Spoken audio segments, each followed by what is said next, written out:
Assalamualaikum warahmatullahi wabarakatuh. Perkenalkan, nama saya Elok Robiatul Adawiyah, NIM T 2019-4044. Nah, di sini saya akan mempresentasikan materi filsafat umum yang berjudul Epistemologi Filsafat dan Metode Ilmiah.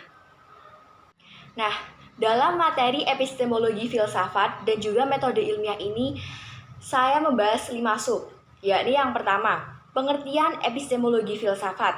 Yang kedua, ada objek kajian epistemologi filsafat. Yang ketiga, ada aliran-aliran epistemologi filsafat. Yang keempat, ada metode ilmiah epistemologi filsafat. Dan yang kelima adalah mengapa belajar epistemologi filsafat itu sangat penting. Sebelum lanjut pada materi epistemologi filsafat, saya akan menjelaskan sedikit mengenai filsafat. Ilmu filsafat. Ilmu filsafat seringkali dianggap sebagai induknya ilmu atau intinya ilmu. Karena ketika kita belajar filsafat, kita berusaha mencintai ilmu pengetahuan dan mengetahui ilmu pengetahuan tersebut sampai ke akar-akarnya. Nah, ketika seseorang berfilsafat, sesuatu yang sederhana pun dapat ia pertanyakan, seperti apakah ada kehidupan setelah kita meninggal? Apakah di planet-planet lain ada kehidupan? Nah, apakah Tuhan itu ada? Nah, dari manakah Tuhan itu? Nah, seperti itu hal-hal sederhana ketika seseorang berfilsafat. Bertanya-tanya mengenai sesuatu hal yang bersifat sederhana, namun sulit untuk dijawab. Sebelum menjelaskan materi epistemologi, saya akan menjelaskan sedikit mengenai filsafat. Filsafat.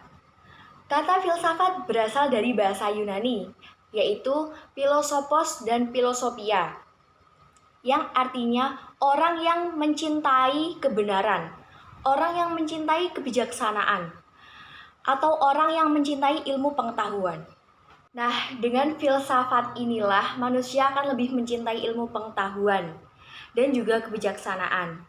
Bahkan keterlibatan mereka yang berpikir secara kritis terhadap berbagai masalah itu akan merubah dasar keyakinan mereka. Dalam pencarian ilmu pengetahuan, manusia tidak jarang belajar epistemologi. Mengapa? Karena di dalam epistemologi itu ada sumber pengetahuan, objek pengetahuan, struktur pengetahuan, teori kebenaran, hingga jenis ilmu pengetahuan. Mempelajari filsafat secara mendalam akan membentuk kemandirian terhadap diri kita, menumbuhkan sikap toleransi terhadap berbagai perbedaan sudut pandang, dan juga kita tidak mudah didoktrin oleh orang-orang yang tidak bertanggung jawab. Maka dari itu, materi yang akan dibahas di sini adalah filsafat, epistemologi, dan juga metode ilmiah. Kata atau istilah epistemologi itu berasal dari bahasa Yunani, yakni episteme dan juga logos. Episteme sendiri berarti pengetahuan, dan logos yang artinya ucapan, ilmu, atau sebuah pikiran. Epistemologi ini disebut juga sebagai teori pengetahuan atau theory of knowledge. Epistemologi berhubungan dengan suatu kebenaran dari sebuah ilmu pengetahuan, pengandai-andaian, dasar-dasarnya, serta pertanggungjawabannya mengenai pernyataan apa yang manusia buat.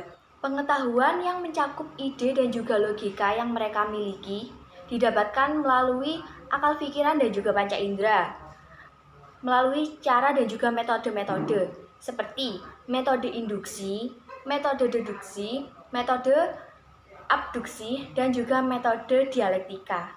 Jadi, pada dasarnya epistemologi ini merupakan upaya pemikiran secara kritis terhadap sebuah ilmu pengetahuan atau knowledge, pengetahuan manusia. Kesimpulannya, epistemologi itu adalah ilmu yang mempelajari mengenai ilmu pengetahuan dan juga logika, di mana kita harus berpikir kritis dan mengkaji secara umum sebuah ilmu pengetahuan agar pernyataan yang ia sampaikan dapat dipertanggungjawabkan. Yang kedua, ada objek kajian epistemologi filsafat.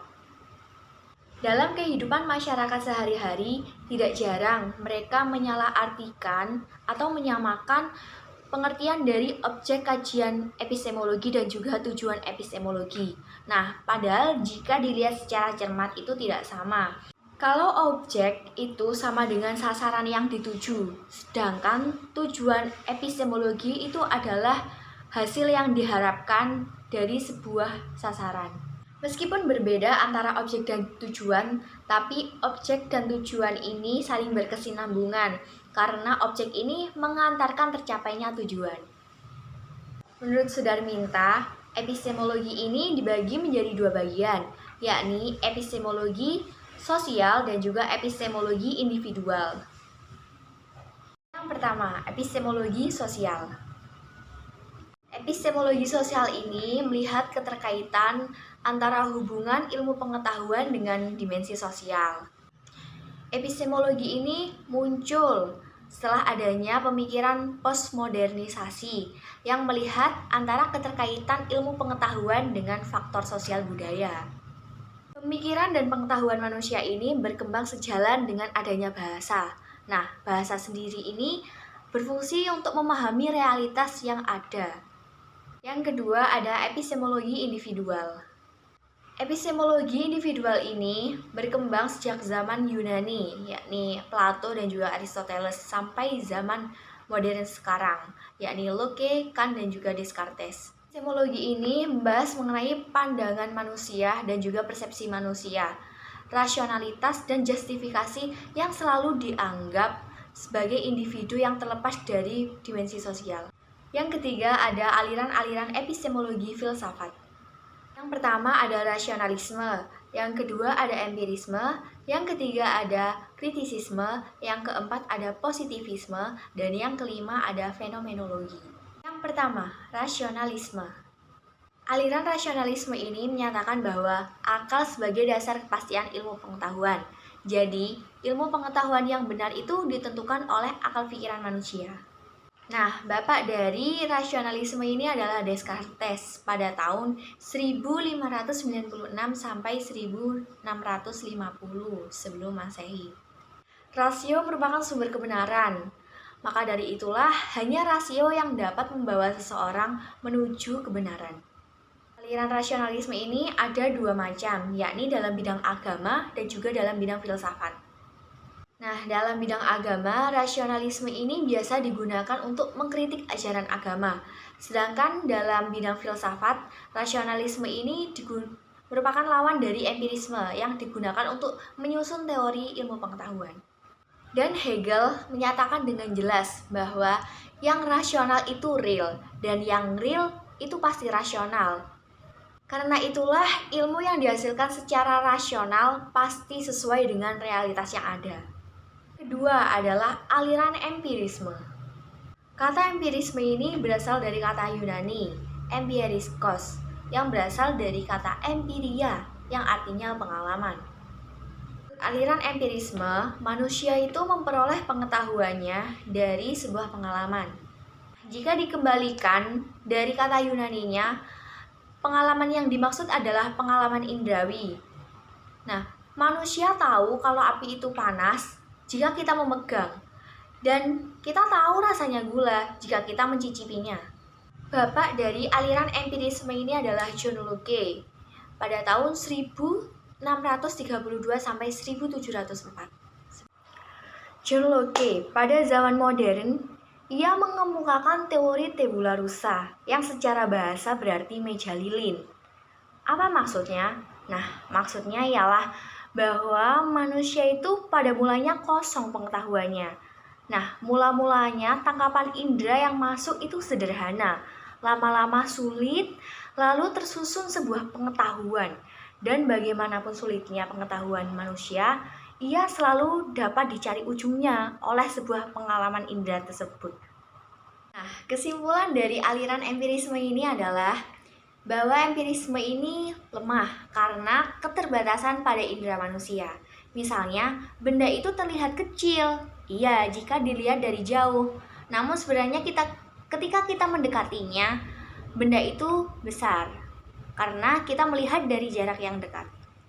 Yang ketiga adalah aliran kritisisme. Nah, Aliran kritisisme ini muncul pada abad ke-18 pada zaman yang baru, di mana seorang ahli pemikir yang cerdas mencoba menyelesaikan pertentangan antara rasionalisme dengan empirisme. Nah, seorang ahli pemikir Jerman, Immanuel Kant ini mencoba menyelesaikan persoalan tersebut. Nah, pada awalnya Kant mengikuti rasionalisme, tetapi dia terpengaruh oleh aliran empirisme. Akhirnya, Kant pun mengakui bahwa akal harus dan juga keharusan dari empiris. Walaupun pengetahuan itu bersumber dari akal atau rasionalisme, dengan adanya pengertian yang timbul dari pengalaman atau empirisme, nah, jadi metode berpikirnya itu disebut dengan metode kritis.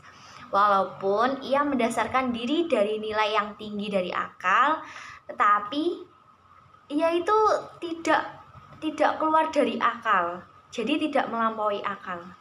Yang keempat ada positivisme. Nah, aliran positivisme ini tokohnya adalah Auguste Comte, yakni pada tahun 1798 sampai dengan 1857. Auguste Comte ini menganut paham empirisme. Ia berpendapat bahwa indera itu sangat penting dalam memperoleh pengetahuan dan diperkuat dengan eksperimen atau sebuah percobaan. Nah, dalam positivisme ini, Comte hanya menerima pengetahuan yang faktual saja. Maksudnya adalah pengetahuan yang secara realitas. Nah, fakta dari positif ini adalah fakta real atau fakta yang nyata atau fakta yang sebenarnya. Nah, hal positif adalah sesuatu yang dapat diuji atau bisa dibuktikan secara nyata oleh setiap orang. Yang kelima adalah aliran fenomenologi. Nah, aliran fenomenologi ini adalah sebuah cara berpikir atau sebuah metode, sebuah cara yang dikemukakan oleh Husserl pada awal abad ke-20. Husserl ini mengupayakan fenomenologi sebagai metode yang ketat yang mendapatkan teori yang benar dan pasti, seperti kepastian yang ada pada matematika. Kalau 1 ditambah 1 itu ya 2, kalau 1 dikali 1 itu ya 1. Nah, jadi yang pasti. Dalam fenomenologi itu banyak macam-macam metode, antara lain etnografi kritis, etnografi pertunjukan, habis itu grounded research, habis itu penelitian tindakan, sampai metode biografis. Nah, metode-metode tersebut menjadi metode yang menarik dalam kajian sosial budaya, seperti kajian perempuan, kajian multikultural, sama cultural studies. Nah, fenomenologi ini terbentuk dari kata fenomenon dan juga logos. Kata fenomena ini berarti sesuatu yang menggejala, yang menampakkan diri. Nah, sedangkan secara istilah, logos artinya ilmu, ucapan, pikiran. Jadi, fenomenologi ini artinya ilmu mengenai fenomena atau pembahasan mengenai sesuatu yang menampakkan diri. Nah, dengan demikian, semua wilayah fenomena atau realitas yang bersifat menampakkan diri seperti manusia, gejala-gejala sosial budaya, atau objek-objek lainnya itu dapat dikatakan sebagai objek kajian dari fenomenologi ini. Keempat ada metode ilmiah.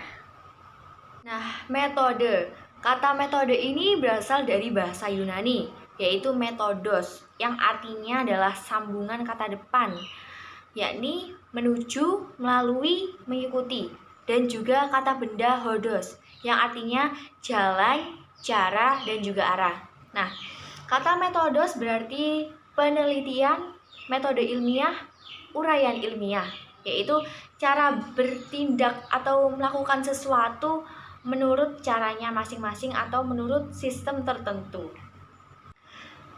Ketika seseorang melakukan percobaan atau bahasa kerennya adalah eksperimen, dilakukan secara berkali-kali dan itu lolos, maka hipotesis yang dilakukan itu menjadi suatu teori ilmiah.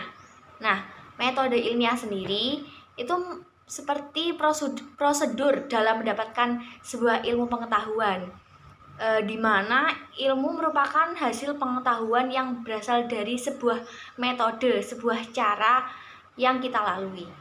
Dalam epistemologi sendiri itu ada dua model penalaran yang paling sering digunakan, yaitu induksi dan juga deduksi. Namun ada beberapa model lainnya seperti abduksi dan juga dialektika. Nah, berikut penjelasan dari metode penalarannya.